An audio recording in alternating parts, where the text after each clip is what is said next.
नमस्कार प्यारे बच्चों। जैसा कि आप सामने देख रहे हैं कि आज का हमारा जो टॉपिक है वो कक्षा 10 के लिए वास्तविक संख्याएं जो है कक्षा 10 में प्रथम अध्याय है, यानी कि पहला चैप्टर है। और उसके अंदर वास्तविक संख्याओं के बारे में आपने 9वीं क्लास तक वैसे पढ़ लिया है, जहाँ पे आपने परिमेय संख्या, पूर्णांक, पूर्ण संख्या और प्राकृतिक संख्याएं, ये सारी मिलाकर के दशमलव वगैरह, ये सब मिलाकर के वास्तविक संख्याओं का रूप होती हैं। 10वीं कक्षा में हमारी जानकारी 9वीं कक्षा की तो होनी ही चाहिए। तो 9वीं कक्षा के अंदर संख्या पद्धति वाला जो वीडियो है उसको आप देखेंगे। पहले देख के अगर उसको समझेंगे, फिर हम कक्षा 10 के लिए वास्तविक संख्याओं के उसको समझने की कोशिश करेंगे। आप सभी इस वीडियो को देखें और जो भी आपकी प्रतिक्रिया है उसको आप मुझे शेयर ज़रूर करें, ताकि मैं अपने वीडियो को और आपके अनुरूप बना सकूं, ताकि आपको अच्छे से समझ में आ सके। छोटा वीडियो बनाने की कोशिश की जा रही है, इसमें छोटे छोटे टॉपिक मैं आपके कवर करूंगा। सबसे पहले इसके अंदर हम यूक्लिड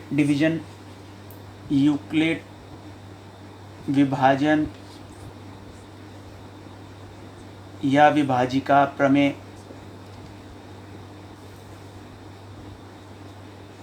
एल्गोरिदम इंग्लिश में बोलते हैं उसको, आप हिंदी में भी एल्गोरिदम लिख सकते हैं।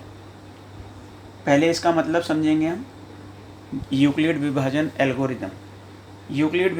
एल्गोरिदम से मतलब हमारा अभिप्राय है कि मान लो कोई एक पूर्णांक है a, तो उसको हम लिख सकते हैं BQ प्लस R, जहाँ 0 के बराबर या उससे बड़ा होगा R, लेकिन B से छोटा होगा R। ये हमें बहुत स्पष्ट शब्दों में समझना है कि कोई भी संख्या A को हम लिख सकते हैं B गुणा Q जमा R, जहाँ पर R जो है या तो वो 0 के बराबर होगा, ये बराबर होगा, या उससे बड़ा होगा, बड़े का साइन है, और B से छोटा रहेगा R हमारा। ये विभाजन एल्गोरिदम या प्रमेय जो भी आप बोलेंगे इसको अगर आप लिखेंगे तो ये चीज़ ज़रूर लिखेंगे, और इससे आपको ये समझ में स्पष्ट हो जाएगा कि हम इसको कहाँ इस्तेमाल करते हैं। और सबसे पहले जो हमें इसका इस्तेमाल करना है वो हमें महत्तम समापवर्तक निकालने के लिए करना है। महत्तम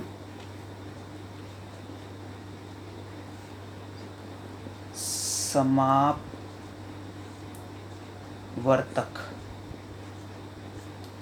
जिसको हम HCF भी बोलते हैं। HCF निकालने हमें हम इसका इस्तेमाल करेंगे, और वो कैसे निकालेंगे वो मैं आपको एक तरीका सिखाऊंगा। उस तरीक़े को सीखने के बाद आप उसका उपयोग करेंगे, और कुछ क्वेश्चंस मैं आपको दूंगा जिसको आप हल करेंगे, और मुझे उसका उत्तर अपने व्हाट्सएप ग्रुप पर ना भेज के मेरे पर्सनल नंबर पर आप भेजने की कोशिश करेंगे। तो समझते हैं हम इसको कैसे करना है। देखिए, आपके सामने मैंने एक प्रश्न लिखा है। ये मैंने आपके लिए ध्यान से देखने के लिए साइड में लिख दिया है। जो हमारा यूक्लिड विभाजन एल्गोरिदम था वो मैंने यहाँ पे लिख दिया है आपके लिए कि 0 इज़ लेस देन और equal to R is less than B।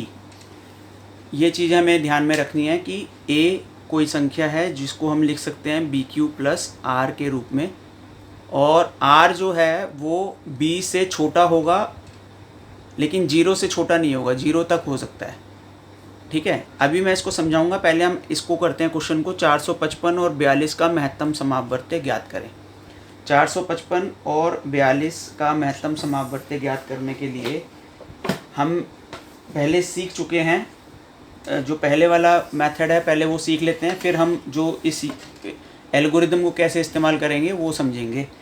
हमने पहले सीखा था इसका HCF निकालने का तरीका कि हम जो बड़ी संख्या है 455 उसको अंदर लिखेंगे, और फिर हम इसको भाग करना शुरू करेंगे 42 से। तो 42, ये 45 है तो 1 पे चला जाएगा, 42 एकम 42, और फिर 35 बचेगा हमारे पास।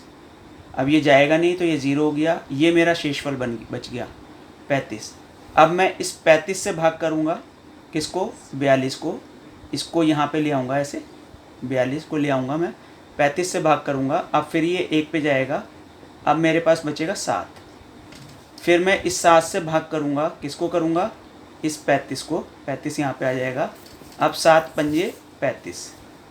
ये हमारा एक तरीका होता है जो हमने पहले सीखा है। ये देखिए, आराम से समझ लेंगे दोबारा। जो बड़ी संख्या है 455, उसको हमने लिखा, फिर हमने 42 से भाग किया उसको, तो ये 1 पे गया, 42 से कम 42, ठीक है।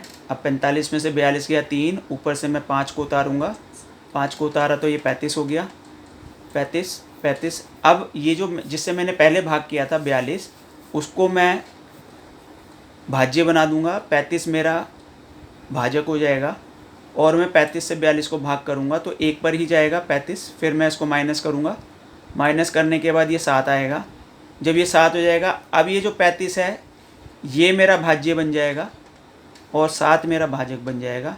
ये 7 का पहाड़ा 5 तक, 7 पंजे 35, मैंने माइनस किया 0। जब तक ये शेषफल 0 नहीं आएगा तब तक मैं इस भागफल को करता चला जाऊंगा। ये मेरा महत्तम समापवर्तक निकालने का तरीका होता है। इसी का दूसरा रूप ये विभाजन, यूक्लिड विभाजन एल्गोरिदम है। वो कैसे है वो मैं आपको अब समझाता हूँ, ठीक है। हम पहले बड़ी संख्या लिख लेंगे, इसको मान लो ये a है, ये a है हमारा, ठीक है, और 42 जो है वो b है। अब मैं 42 का पहाड़ा पढ़ूंगा, 42 को मैं 455 तक पहुंचूं तो मैं देखूंगा 42 को जब मैं 10 से गुणा करता हूं तो 420 हो जाता है। 42 को 10 से गुणा करने पर 420 आ जाता है। अब जब मैं इसको 11 से गुणा करता तो ये 462 हो जाता, तो 462 तो 455 से बड़ा हो जाता, इसलिए मैं इसको 10 तक गुणा करके 420 तो हो गया। अब 420 को मैं 455 में से माइनस करूँगा तो जो आएगा वो मेरा 35 आ जाएगा। पहला स्टेप मेरा ये हो गया इसके अंदर कि मैं 455 को लिख सकता हूँ, जो बड़ी संख्या है उसको लिख सकता हूँ छोटी संख्या गुणा कोई संख्या जो कि q बन गया, और फिर कुछ शेषफल बचा 35। अगर हम इससे कंपेयर करें, इससे तुलना करें इसकी, तो a 455 हो गया, b 42 हो गया, q जो है वो 10 हो गया और r जो है वो 35 हो गया। अब अगर हम ध्यान से देखें तो ये जो 35 है वो 42 से छोटा है, जो यहाँ पे लिखा हुआ है यहाँ पे, तो r जो है यानी कि 35 जो है 42 से छोटा है। अब फिर अगला स्टेप ध्यान से देखेंगे, अब ये जो संख्या है 42 वो यहाँ आ जाएगी, 42 बराबर, अब मैं देखूँगा 35 गुणा क्या करूँ कि मैं 42, तो 35 गुणा 1 करूँगा, 35 गुणा 1 किया, और फिर जब मैंने 42 में से 35 माइनस किया तो बचा 7, ये 7 यहाँ आ गया। अभी फिर देखो ये मेरा r है और ये मेरा b है, ये इससे छोटा है, ठीक है। अब मैं फिर वापस इसको यहाँ ले आऊँगा 35 को, ये देखिए मैं क्या कर रहा हूँ, ये वाली संख्या को उठाकर यहाँ रख रहा हूँ और इस वाली संख्या को मैं यहाँ रख रहा हूँ, ये देखिए। तो वही स्टेप होगा, ये 35 में यहाँ ले आया। अब इसको देखूंगा 7 के पहाड़े में 35 आता है क्या, आता है, बिल्कुल आता है, 7 पंजे 35 आता है, प्लस क्या आ गया, 0 आ गया। जैसे ही मेरा शेषफल 0 आया, जैसे ही शेषफल 0 आया तो मैंने देखा कि मेरा b क्या था, b 7 था, तो मेरा HCF हो गया 7। ये मेरा महत्तम समापवर्तक निकालने का तरीका है यूक्लिड विभाजन एल्गोरिदम के द्वारा। यूक्लिड विभाजन एल्गोरिदम से मैं जो HCF निकालूंगा वो इसी तरीके से निकालूंगा। आप वीडियो को देखें, बार बार देखें, समझ में ना आए तो आप मेरे से व्हाट्सएप कर सकते हैं और व्हाट्सएप करके मुझसे पूछ सकते हैं, और इसके बाद मैं एक्सरसाइज भेजूंगा और अभ्यास कार्य भेजूंगा आपको, 5-6 क्वेश्चंस भेजूंगा, आप उसको करके और मुझे दिखाएंगे। कॉपी जो भी पेज वगैरह आपके पास अवेलेबल है वो मेरे को मेरे पर्सनल नंबर पे उसके आंसर भेजेंगे, ग्रुप में कोई नहीं भेजेगा। धन्यवाद, आप लोग सभी अच्छे से पढ़ें, और उम्मीद करता हूँ कि जो चीज़ मैं पढ़ाऊँगा आपको समझ में आएगा और आप उसको लाइक करेंगे, सब्सक्राइब भी करेंगे, शेयर भी करेंगे। धन्यवाद। Thank you.